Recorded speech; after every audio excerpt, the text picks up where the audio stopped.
Hey everyone, welcome to another edition of Ed Talks. Have another Dallas Fort Worth area professional that I get to interact with, and it's Dr. Sara Raina. Dr. Raina or Zara, welcome to Ed Talks. Thank you. Well, Thank you so tell much us for a little having bit me about here. yourself. What sort of Yeah. things are you involved with? Yeah. So, my background, I grew up here in the Dallas Fort Worth area. I come from a family physician. So that's kind of all I knew. I think I really found the nexus between, innovation, investing, and healthcare right when I graduated from medical school here. And really saw the big movement of private equity firms, big hospital systems taking over, helped my family with, selling to one of those firms. And while I was there, I realized that you can impact, not just at a clinic level, but at an organizational level and beyond. So that's really what excited about me about the business side of healthcare. And so from that point, I entered at a venture capital private equity fund here in Dallas. And I also helped with working with Texas Health Resources with doing M&A, with different clinics and hospitals, selling them to rolling them up to private equity firms. Found my niche and decided to do my business school at NYU. And there I really fell in love with entrepreneurship. So I basically built the chat GPT for surgeons. So new risk scores, frameworks, guidelines, literature, being able to access that within seconds for physicians before they went in the operating room. And that's currently deployed at Baylor College of Medicine, Houston.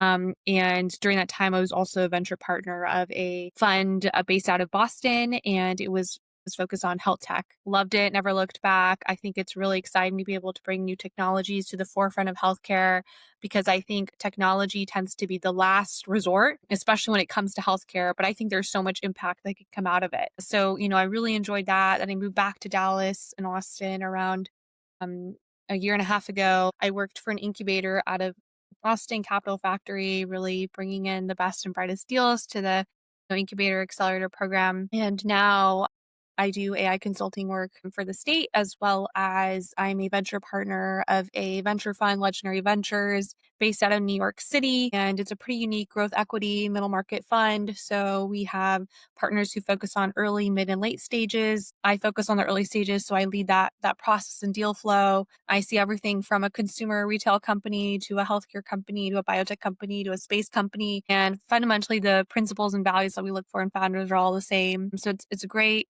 space to be in. I love it every day, and every day is a new adventure. Yeah.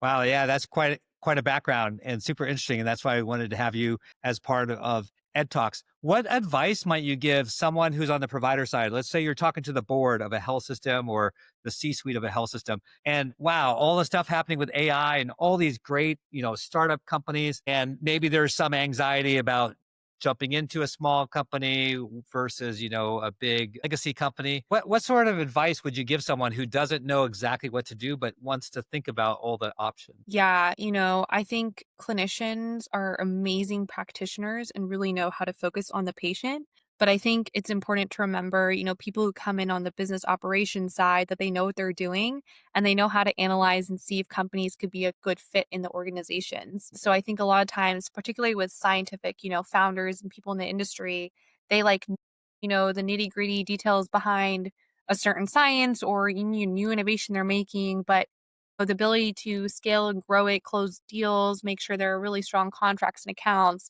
that takes a really strong skill set. And so I think that's why at big organizations, there are people who have niche expertise in that. And so to be able to trust them in that process, I don't think they're out there to be sharks or go after you. They really are trying to make sure there's an ROI and some, money that's being, spent well and wisely. I think a lot of times people have this preconceived notion of people in the finance business industry, but to remember it's all for the same goal to operate at an efficient level. Sarah, what would you say to someone even younger, hasn't even started their career? So maybe they're in high school or in college and they're looking at healthcare. And you're a great example because not only a physician, but you also went to do your MBA, you're involved in the PEVC world. What would be one or two skill sets that you'd really encourage them to focus on in order that they'd achieve some success, assuming they want to go into healthcare? Yeah, I think the first skill set is being able to really think about problem solving and have an overall picture and view of what your goals are and what you want to accomplish. So I think sometimes we can get so lost in the little details we forget about what are kind of